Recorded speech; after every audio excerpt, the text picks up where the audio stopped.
Welcome in, my friends. I'm excited to have you meet our guest today. Jully Duffy is an author and a coach for writers over at storyaday.org, and she's got some exciting stuff to share with us about how she does her launches in the next part of this special series on launching your course or high-ticket offer. So, Jully, welcome to the show. So excited to have you here. Thanks for having me, Katie. It's great to be here. And tell us a little bit. We already said you work with writers, you work with authors. And so when we think of launching, we think of email copy, we think of sales copy, we think of things like that. Surely it comes easy to you. No, it doesn't come easy to anyone. In fact, it's almost harder, I think, when you are pride yourself on being a writer, because then you really want to get it right. But the best thing that I've learned in my journey as a writer is that it doesn't have to be right on the first attempt. In fact, it so rarely is. And it's funny because the work I do with authors is very similar to what we do, as entrepreneurs, just working through that mindset and giving yourself permission to write the imperfect version first, and just whatever comes out, comes out. So yeah, it can be really paralyzing to think about all the things you have to do. It's the same with writing a novel. It's like a mammoth task, and there's all these moving parts, and this thing's got to support the next thing, and it can be really overwhelming. And that's the point where you just either freeze or run away. And a lot of writers have very sharp pencils, very clear desks, and very empty refrigerators. So because we're we're all doing the fight or flight thing too. Right. And that's part of your why, right? The why behind what you do. Tell us more about those empty refrigerators and the transformation you get for your writers. Yeah, I mean, if you've got the urge to do something and a desire to do something, it's part of you, and it's part of being the person you're meant to be. And if we're constantly avoiding it because it's hard, which it is, whatever you're trying to do that's bringing you to a better version of yourself, it's always hard. And so we have that fight or flight response and we avoid it. So I thought my work with authors, I don't quite know what I thought it was going to be. I was just a writer and I wanted to encourage myself to write more. But it's turned out to be a lot of reminding people that this is something they love, and that they're better when they're doing the thing that they know they're meant to be doing, when they're being honest with themselves, when they're tackling the difficult stuff and just coaching them through those moments of discomfort, which is probably very much like what you do. Yes, very much. And because, I mean, there's nothing worse than knowing you have something to give and then tamping it down and being less than you could be. Yeah. So it reminded me of something that my dad said quite frequently growing up, is that anything worth doing is worth doing poorly until you can do it well. Right. See? And it's that idea of mastery. We don't ever start out as masters. We all start out as students, and we have to work towards the mastery, which is over and over and over again. I think you were lucky to have a father who said that. I think I was too. So tell us about one of your launches that stands out the most in your mind as the one you struggled through. What was the biggest struggle with that particular launch, and how did you overcome it? We're looking for nuggets here that we can take away and say, "Oh, if she tried that, I wonder if I could try that as well." It was probably the first one I did when I decided to get serious. After we probably met at an event, and it was the one after that when I really realized there was a way to do this, and that I could actually be professional and charge real money and get real help. And that was the tough part for me. That was the biggest one. I think one of the best things I did was I surrounded myself with other people who were doing it, and people who were much further ahead of me, and people who were on the same page as me, people who hadn't done anything yet. And within that community, and then also within, my own group of people who I was already helping in a little way. And when I would talk to people about what I wanted to do and see them get excited. And there was one person in particular who I met, who was I was talking to her about what I wanted to do, and she was just like, yes, please let me join this. And I was like, but I'm going to raise my prices. And she was like, I don't care. Let me join this. I went, okay. That was a huge boost. Having just talking to people as a writer, right? Writers tend to be pretty comfortable in our own company. I won't say we're all antisocial introverts, but we're pretty comfortable by ourselves. And it has been a huge revelation to me to realize the importance of community in everything we do, from, business to even writing. Nobody publishes a book alone. Nobody writes a book alone, really. So for this and for launching, just reaching out and asking for help was the biggest thing. Yeah. And community seems to be coming up again and again. We just did a recent interview with Erin Harrington. And I'll put that episode link in the show notes for you guys. But Erin was talking about the importance of community as well. Needing those people to surround you who believe in you, who understand what you're talking about, and don't look at you like you got four heads when you're talking through business numbers or something like that, right? And it's so important both to, like you said, to have the people that are further ahead as well as those that are coming along, because we're meant to be a channel. We're not meant to be. One of my clients, it cracks me up every time she says it, but she says, we're meant to be the Red Sea, not the Dead Sea, right? We're meant to have it flow in and flow out, not just keep accumulating and receiving, but also to be receiving and to be giving. And in community, you have that opportunity, and it grows you on both sides, right? And so important.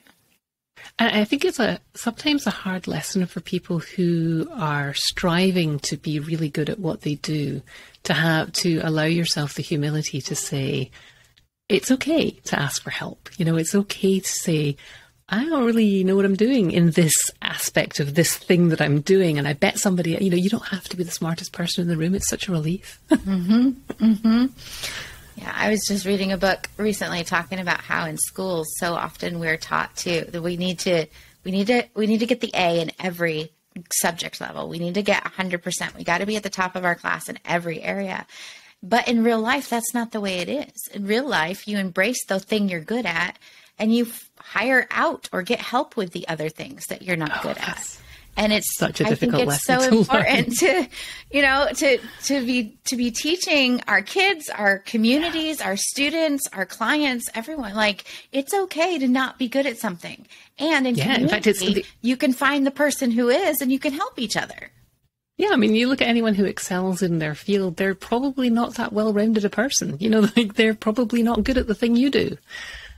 Thinking about who was the swimmer guy who won all those medals, right? Michael Phelps. And he, I don't think that he is going to be writing any stories or he had a rough transition when he stopped being extremely focused on the one thing that he was good at, because that was like Olympic level. Right. We don't have to go that far.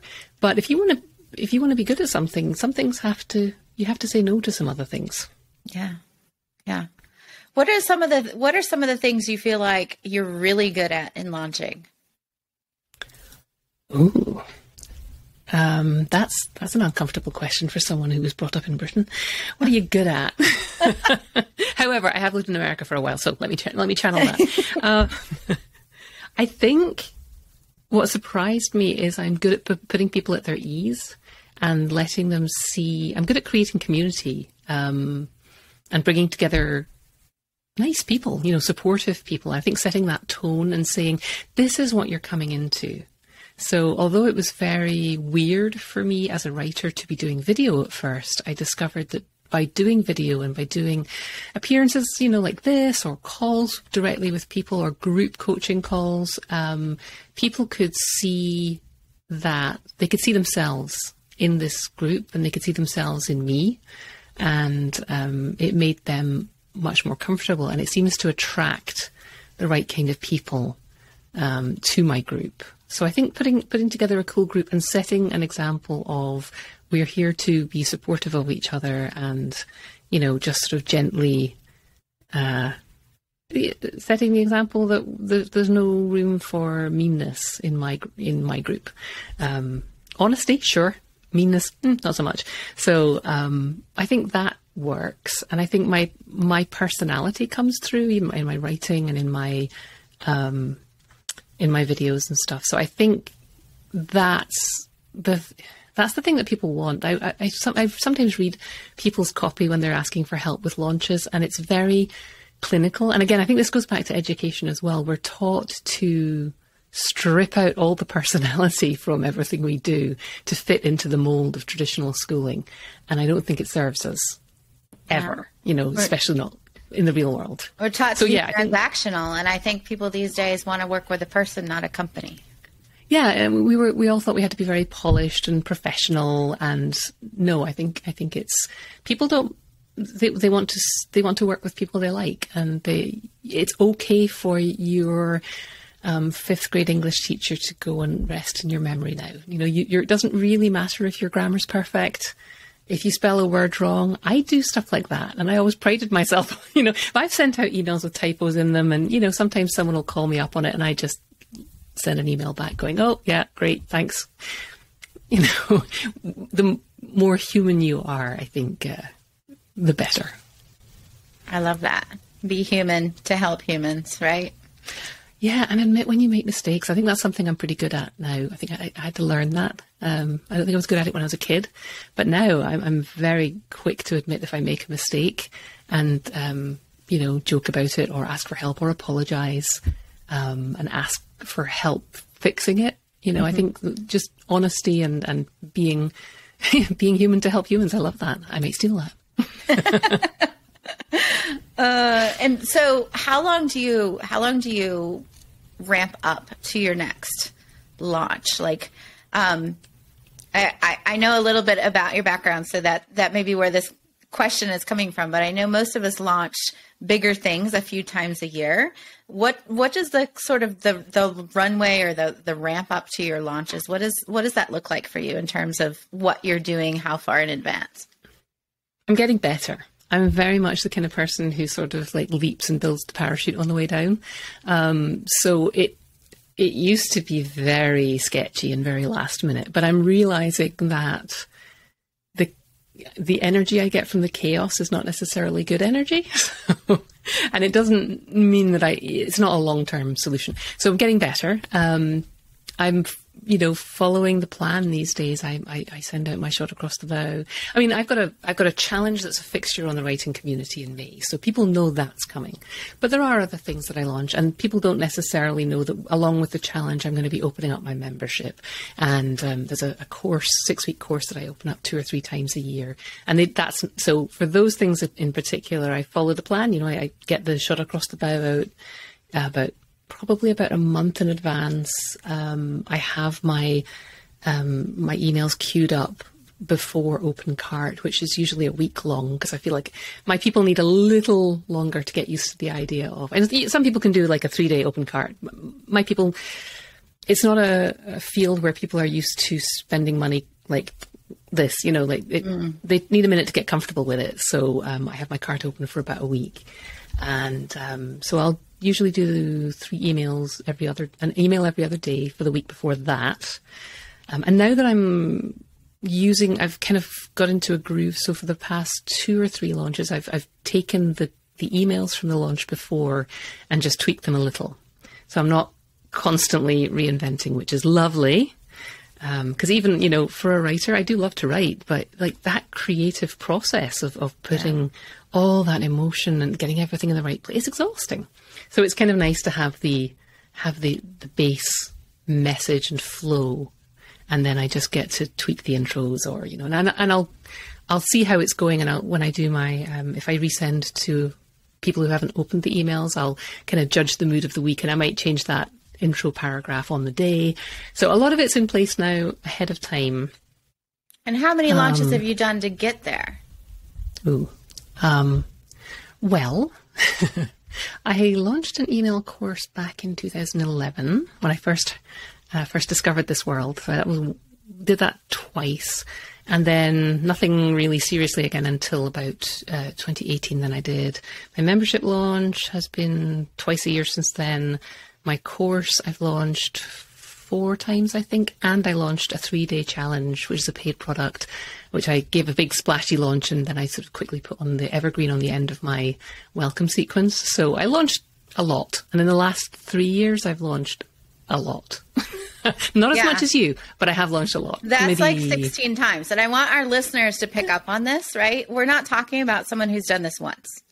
Like, if you're going to be a master at something, it takes doing it again. This is how she has the email copy to be able to go back and retool and tweak for the next time. It's because she wrote it and then she tweaked it and then she tweaked it. Now she's tweaking it again, right? And so I think that's super important, is that it's okay to sit. Oh, to be honest, I wrote it and then I rewrote it the next year. I didn't keep track of anything that I'd sent out. I couldn't find the copy. I would say, please keep track of everything. Just name things carefully. Or after the launch, take some time to gather all your supplies and all the data all somewhere so that you can find it again. You're not going to want to think about it after the launch, but like, just scoop it all up and put it in a folder somewhere that makes sense, so that next time you don't have to do what I did, which was rewrite it all from scratch and like discover the story. What's this year's story? It doesn't need to be a different story every year. So this spring when I launched was probably my calmest launch ever, but it was what I had 2 years of intensively launching, including launching this product 4 times before that. So yeah, it doesn't happen. It's okay if it doesn't go perfectly the first time. I love that. It's okay if it doesn't go perfectly. And always. Keep launching. Keep doing it. You learn so much. You learn so much by actually doing it. I mean, it's hard to do the first one because you think it's got to be perfect, or it's just nerve-wracking and there's so much and you don't know what you're doing. And then, as you're doing it, you're like, oh, okay, well, that was interesting. And now I understand what they mean when they say... tell this part of the story. Like, you don't really understand it until you're doing it. In fact, I say this to people about writing stories as well. A lot of people in the writing world are fine with starting stories, but they don't finish them. And my whole challenge is about finish a story every day, because there's such power in finishing something. You don't really know what a thing is until you've got to the end of it. And it's as true with a launch as it is with a story. It's when you get to the end and when you're like 2 weeks out after the launch and you've got people in your group and you're like, now I can see the whole story. I understand the whole journey. I see what I was doing. And you're never going to get that unless you actually do the thing and see it through. And you're going to, at some point, you're going to not want to. And you're going to reach out to your community and you're going to say, I open cart tomorrow and I don't want to. And they're going to say, do it anyway. Yep. Have you ever cried during a launch, Katie? When have I not cried during a launch? Yeah. I tell my mastermind clients, I think I quit about once a month, sometimes more frequently. And then I have a good cry and sleep it off and come back and start again tomorrow. Right. And then someone sends you a lovely email out of nowhere saying how much, what you do means to them and how much, how much better their life is and how their kids, are so happy to see them, doing whatever, and it's all worth it. Yeah, totally is. Thank you so much for being here. Any parting advice for our listeners and their next launch? I think, the mindset stuff is key. Don't forget about the part that comes after the launch. Like, the moment that your customer hits the buy button is the moment when they are most freaked out. And if you can step in and make them feel super comfortable, do it. Like, you think, if you're in Katie's world, you're used to people sending out swag packets and saying thank you and being nice because that's the people who are around you. But not everyone does that. How many businesses do you interact with where they actually contact you and say thank you for your business? Sincerely. So send them a little video message. I've started doing that, sending little video messages to people, just saying, hey, saw you joined. Great. If you have any questions, let me know. Even people who've known me for years, love it because it makes them feel so special and it takes 40 seconds. So don't forget to make your customer feel happy, surprise them. I send postcards occasionally out of nowhere and just make people feel special because they are. And even if your content's going to be good because, you're going to work hard to make your content good. But if you can make them love you and make them comfortable, it gives you a little more wiggle room. You don't have to be world class. You just have to be there person. And if, you know, it gives you a little more room to make mistakes, I think, if you can do those little human things to make people feel comfortable. So you're going to be tired, and it's hard to find the energy to do that. So I tend to write the postcards beforehand. In fact, I had one sitting here, but there's a postcard. I'll just write the message on the postcards before I even get near to open cart, saying, thanks for joining. Looking forward to spending the year with you. And I leave a space for their name at the top. I don't know whose name's going to go on it. And then as the orders come in, I can write the name on it, and I can stick it in an envelope with a little sticker and a pin, and, you know, and then send them all out. So it's just doing things that make it easy for yourself to be your best self, you know, to make people feel as special as you want them to feel. And you'd be surprised how few people actually do that. So, that's an amazing tip. Or plan ahead. Yeah, you know, I really love that. We have a whole module in our Successful Online Courses program about the experience, right? And about making your people feel loved. Because as a teacher, I know you're not going to learn if you don't feel safe and loved, right? And there's something psychological that just won't allow that learning to happen. And for sure. So the experience is just as important as whatever it is that you're teaching them. And I love that. Thank you so much for being with us today. You know, oh, sorry. I was just saying, and then, you know, they're going to feel so good about you. They're going to recommend you to people, and, and it's, you know, it's just, it's a circle of awesome, circle of love. Awesome. Yep. Awesome. Well, Jully, thank you so much for being here. Storyaday.org, guys, if you want to connect with Jully, and we'll have all of those links in the show notes as well. Thank you again for being with us. Thanks. And thanks for everything you do.